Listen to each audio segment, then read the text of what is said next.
नमस्कार। अभी हाल ही में एक रिपोर्ट आई है अखबारों में। उसमें ये बताया गया है कि 2014 से लेकर के और 2024 के बीच में सरकारी स्कूल देश भर में बंद काफ़ी हुए हैं और निजी स्कूल बढ़े हैं, उनकी संख्या बढ़ी है। जो यूनिफाइड डिस्ट्रिक्ट इंफॉर्मेशन सिस्टम जो है फॉर एजुकेशन प्लस, जो ये एक रिपोर्ट आंकड़े हैं, इन आंकड़ों में बताया गया है कि ये जो 2024 में कुल सरकारी स्कूल जो रहे हैं वो 11,07,101 रहे, जो कि 2023-24 में उनकी संख्या घट करके 10,17,660 हो गई। मतलब कि कुल कमी जो है वो 86,441 की रही है, जो कि कुल गिरावट का 8% माना जाता, जो बंदी हुई है स्कूलों की। ये सरकारी स्कूल की जो बंदी का कारण बताए गए हैं, ये जो रिपोर्ट, ये आंकड़े हैं, ये शिक्षा मंत्रालय ने अभी संसद में इसको आंकड़े पेश भी किए गए हैं, शिक्षा मंत्री द्वारा इसको पेश भी किया गया है, उसी से सारी जानकारी निकल रही है। उसमें जो कारण बताए गए हैं सरकारी स्कूलों को बंद करने के, वो बताए गए हैं कि बहुत से स्कूल जहाँ पे नामांकन कम रहा उनको एक दूसरे स्कूलों में मर्ज कर दिया गया है। कुछ में इतने ज़्यादा कम नामांकन थे कि उनको पूरा ही बंद कर दिया गया। इसी प्रकार जो और भी 2-3 कारण है, किसी के भवन बहुत ही कमज़ोर रहे हैं तो उनको वहाँ के बच्चों को निकाल करके दूसरे स्कूल में डाला गया है। ये कारण उसमें बताए गए, मुख्य रूप से बंद सरकारी स्कूल बंद होने के जो कारण गिनाए गए हैं। पर गौरतलब उस रिपोर्ट में ये है कि इसी दौरान 2014 से लेकर 2024 के बीच में निजी स्कूलों की संख्या बढ़ी है। निजी स्कूल जो 2014-15 में 2,88,164 जो रहे हैं, वो 2023-24 आते आते उनकी संख्या 3,31,081 के एक 81 के आसपास हुई है। मतलब कि इस कार्यकाल में, इस समय में, इस समयावधि में करीब 42,944 निजी स्कूल ज़्यादा हो गए। इससे भी गौरतलब बात यह है कि ये जितने निजी स्कूलों की संख्या बढ़ी है वो ज़्यादातर भाजपा शासित राज्यों में बढ़ी है। कहने मतलब यह है कि जो सबसे ज़्यादा स्कूल निजी स्कूलों की संख्या बढ़ी, वो उसमें नंबर 1 पर है उत्तर प्रदेश, जहां पर कि इसी पीरियड में नए निजी स्कूल जो है 19,305 स्कूल अधिक नए बन गए। इसी प्रकार बिहार में निजी स्कूल बहुत तेजी से बढ़े हैं। उत्तर प्रदेश भाजपा सरकार है, जो आपके बिहार में है वो जदयू भाजपा की जो जो जो जो सरकार है, गठबंधन सरकार है, वो है, वहाँ भी भाजपा शासन में है। और मध्य प्रदेश भी भाजपा शासित राज्य है, वहाँ पर भी निजी स्कूल काफ़ी बढ़े हैं। निजी स्कूल बढ़ने का जो एक जो जो जो दुष्परिणाम सामने आया है वो ये आ रहा, जिसकी की शिकायत बार बार होती रहती है, सोशल मीडिया पर भी होती है, जो वहाँ अभिभावक वो भी करते रहते हैं, इनके संघ बने वो भी कुछ करते रहते हैं, कि सरकारी स्कूलों में पढ़ाई ठीक से नहीं होती है और माता पिता क्योंकि एक अपने बच्चों को अच्छी शिक्षा दिलाना चाहते हैं तो वो निजी स्कूल में जाते हैं। निजी स्कूल इसी का फ़ायदा उठाते हैं। उनकी फीस अगर देखी जाए, कहाँ तो सरकारी स्कूल जो है वो कम फीस पर या सस्ती शिक्षा पर या फ्री शिक्षा प्राइमरी स्तर पर, बुनियादी स्तर पर दे रहे हैं, सरकारी स्कूल देते हैं। वहीं प्राइवेट स्कूल में, निजी स्कूलों में इसकी जो फीस की जो स्थिति है वो बहुत ही गंभीर, लाखों पहुंच जा रही है। और तो और उनके यहाँ फीस ही नहीं ली जाती है, उनके यहाँ एडमिशन के नाम से बच्चों से तमाम और भी मद बता बता को उगाई होती है। जब शुरुआत में सेशन शुरू होता है, एडमिशन होता है निजी स्कूलों में, तो फी नई किताबों के नाम पर, ड्रेस के नाम पर, विकास के नाम पर ऐसे तमाम फीसें वसूली होती है जो कि लाखों में काफ़ी ज़्यादा पहुंच जाती है।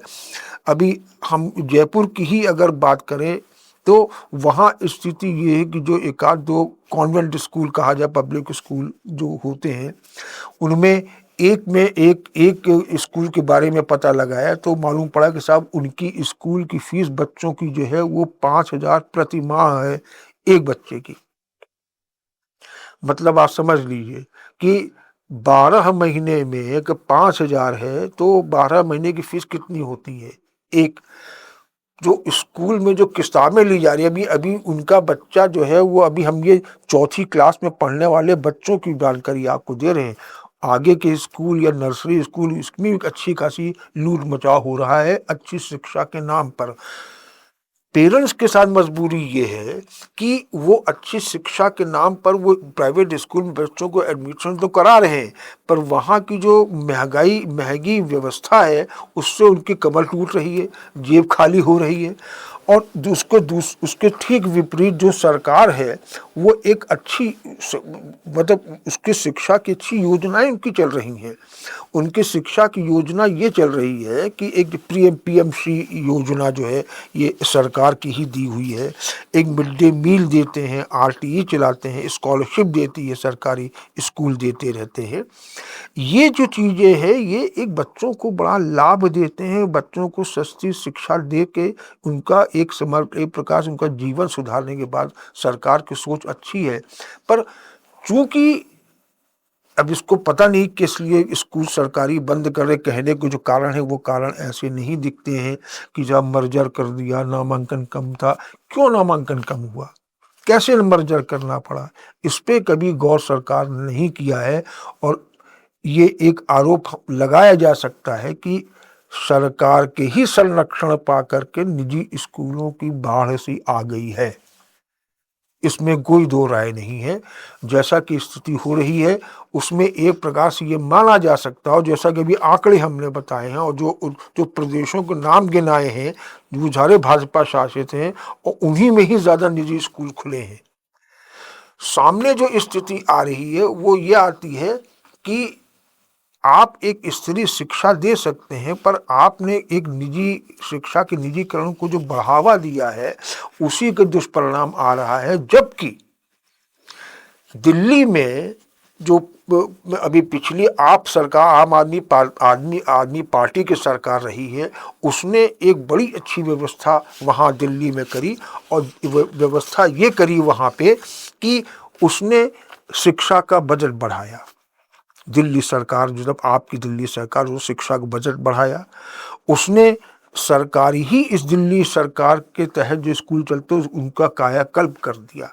कायाकल्प उनमें मेंटो टीचर अपॉइंट किए, हैप्पीनेस कैरिकुलम चलाया, उसमें फाउंडेशन को से शुरू करे, क्लासरूम, लैब, लाइब्रेरी का एक आधुनिकीकरण किया गया। इसका परिणाम क्या हुआ कि माता पिता जो है वो निजी स्कूल की भारी भरकम फीसों से निजात पाते हुए सरकारी स्कूल में बच्चों का एडमिशन कराने लगे। और एडमिशन ही नहीं कराया, एक अच्छी शिक्षा भी मिली है, जिसका नतीजा ये हुआ कि वहाँ पे एक बार के दिल्ली सरकारी स्कूलों का रिजल्ट शानदार आने लगा। उदाहरण के तौर पर 2024-25 का जो एक रिजल्ट हम देखें तो उसमें 12वीं क्लास का जो रिजल्ट दिल्ली सरकारी स्कूलों का आया है वो 98.3% तक आया है। ये उस शिक्षा के स्कूल की जो माहौल बदला गया है, वहाँ के टीचरों की स्तर बदला गया, टीचरों को जो ट्रेनिंग, वर्ल्ड क्लास ट्रेनिंग दी गई, उसका परिणाम रहा जो कि इतना अच्छा रिजल्ट आया। और इन सब के लिए जो बजट शिक्षा के लिए अलॉट किया वो 25% तक किया गया दिल्ली सरकार, आप सरकार के बजट का। उसके जस्ट विपरीत सरकार जो है, हालांकि शिक्षा जो है एक राज्य का विषय है, विभिन्न राज्यों की अपनी व्यवस्था अपनी तरफ से देखते हैं, पर पूरे देश भर में कहलाएंगे सरकारी स्कूल ही, चाहे वो यूपी का हो, चाहे राजस्थान का हो, चाहे बिहार का हो, चाहे आंध्र प्रदेश का हो, जितने भी म्यूनिसिपल सरकार के फंडेड स्कूल हैं वो सरकारी स्कूल ही कहलाएंगे, और निजी स्कूल जो निजी प्रबंधन द्वारा चलाए जाते हैं वो स्कूल है। तो स्कूल चाहे जिस भी राज्य का सरकारी स्कूल हो, स्थिति सबकी एक जैसी है। नामांकन कम हो रहा है, स्कूल की संख्या कम हो रही है, और उसके विपरीत जो है निजी स्कूल, प्राइवेट स्कूल बढ़ते चले जा रहे हैं। इसमें साफ साफ ऐसा दिखाई पड़ता है कि सरकार ही एक प्रकार से अपने बच्चों को कम, सस्ती, अच्छी, श्रेष्ठ शिक्षा देने से बच रही है, और निजी स्कूलों, निजी लॉबी, स्कूल लॉबी के दबाव में आकर के उनको खुली छूट दे रही है लूटने की, बच्चों को अच्छी शिक्षा के नाम पर। ये जो स्थिति देश की है, इसका अगर हम कंपेयर करें विदेशों से, देश जो विश्व भर में जो टॉप के देश हैं, जिनमें कि जो कि शिक्षा के मामले में टॉप रैंक पे पहुंचे हुए इस देश हैं, उनमें फिनलैंड है, एस्टोनिया है, जापान है, जो कि टॉप रैंकिंग कंट्री हैं, जिनके यहाँ शिक्षा के स्तर बहुत अच्छा है, और वहाँ की शिक्षा जो है मानी शिक्षा मानी जाती है, इसीलिए वो टॉप रैंक में नंबर 1, 2, 3 रैंक पर ये सब देश हैं शिक्षा के मामले में। बुनियादी शिक्षा कहिए, प्रारंभिक शिक्षा कहिए। अगर वहाँ का हाल भी देखें तो वहाँ भी हाल यही है कि सरकार वहाँ जितने स्कूल फिनलैंड, एस्टोनिया में, जापान में, कोरिया में है, वो सारे के सारे स्कूल जो है प्राइमरी स्तर के जो है स्कूल जो है वो सब सरकार के नियंत्रण में है।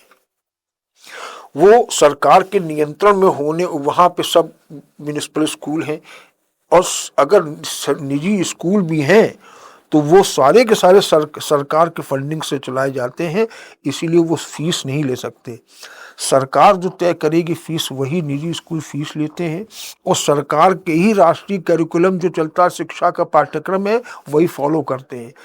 निजी स्कूल हैं पर सब सरकार के नियंत्रण में है, सरकार से फंडेड हैं, फीस वो ले नहीं सकते हैं। जो सरकार एक करिकुलम तैयार करती है स्कूल का, वही वो फॉलो करते हैं, और इसीलिए वहाँ पे इन सब देशों में शिक्षा का स्तर वो है जो कि उनकी रैंक बताती है। तो अगर फिनलैंड में, एस्टोनिया में और आपके जापान में सरकारी नियंत्रण में एक अच्छे स्कूल चल रहे हैं और अच्छी शिक्षा दे रहे हैं, वहाँ के बच्चों को अच्छी शिक्षा मिल रही है, सस्ती शिक्षा मिल रही है, बहुत ज़्यादा महंगी शिक्षा नहीं है, तो वो चीज़ भारत में क्यों नहीं हो सकती? क्यों निजी लॉबी इतनी हावी शिक्षा क्षेत्र में हो गई है, जिसके सामने सरकार को लाचार मजबूर दिखाई पड़ रही है?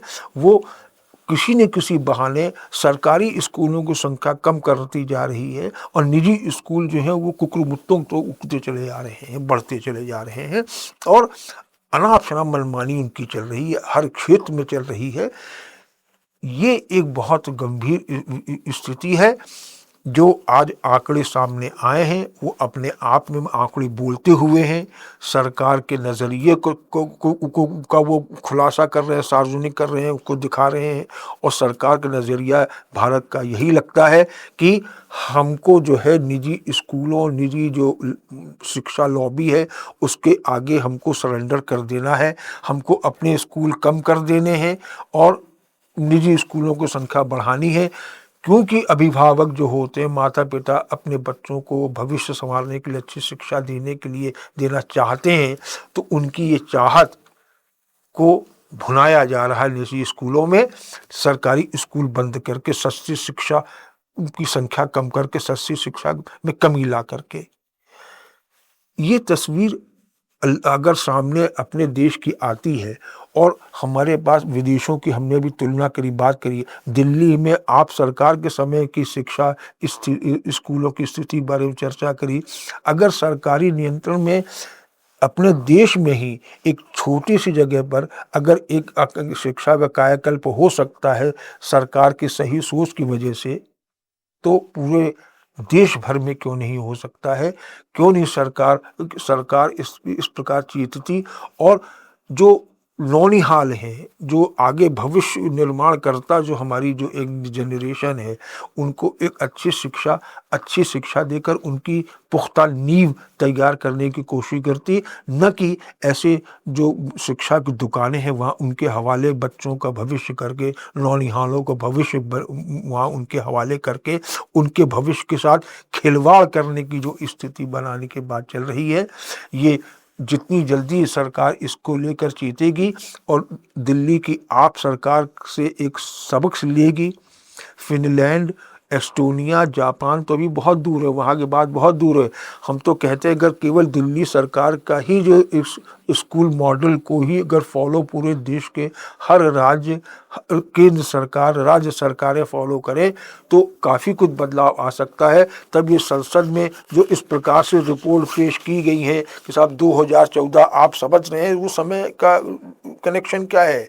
2014 में ही केंद्र में हम भाजपा सरकार बनी थी, जिसमें प्रधान सेवक जो है बने थे हमारे नरेंद्र मोदी महोदय। उस समय से ही संख्या सरकारी स्कूल की घटती चली जा रही है और निजी स्कूल बढ़ते चले जा रहे हैं। निजीकरण को सीधा प्रश्रय सरकार के मिल रहा है। वो दौर आगे न हो, सरकार चेते और सरकार ही को चेतना पड़ेगा, क्योंकि जितने भी अच्छे देश हैं जो नाम अभी मैंने गिनाए वह सरकार नियंत्रण से ही शिक्षा अच्छी बन रही है। दिल्ली में भी यही हो चुका है, पूरे देश में ऐसा हो सकता है। सरकार के चेतने भर की देर है बस। अगर सरकार चेतेगी तो शिक्षा अच्छी होगी और शिक्षा अच्छी श्रेष्ठ स्तरीय होने पर ही जो हमारी जो अगली पीढ़ी है, जो आगे जो देश का भविष्य जो है उनकी नींव पुख्ता होगी। यही ये वास्तविकता है। इसीलिए स्तरीय सरकारी स्कूल जल्दी से जल्दी बढ़ाने का फैसला सरकार ले, राज्य सरकारें ले, और निजी स्कूलों को कम करने का, या फिर जो फिनलैंड, एस्टोनिया में जैसा है कि सरकारी नियंत्रण से ही निजी स्कूल चलाए जाएं। फीस वो न लें, सरकार जो फीस तय करेगी वही फीस होगी। और जो करिकुलम है, पाठ्यक्रम है बच्चों का, पढ़ाने की जो किताबें हैं, पढ़ाने का जो कोर्स का जो एक सिलेबस है, पैटर्न है, वो सरकार तय करे। उसको केवल निजी स्कूल उसको फॉलो करें, उसके अलावा कुछ नहीं करना है। तब तो शिक्षा, बुनियादी शिक्षा जो बहुत ज़रूरी है एक बच्चे के लिए, आगे जो एक अच्छा इंसान बनने के लिए वही ज़रूरी है। लिहाजा सरकार अपनी महत्व को समझे शिक्षा के मामले में, और ये काम जितनी जल्दी शुरू हो सके करे। यही एक देश के लिए, हम सब के लिए ये फ़ायदा होगा। और सबसे बड़ा जो फ़ायदा और लाभ होगा वो माता पिता को होगा, जिनके बच्चे अच्छी स्कूल में जाएंगे,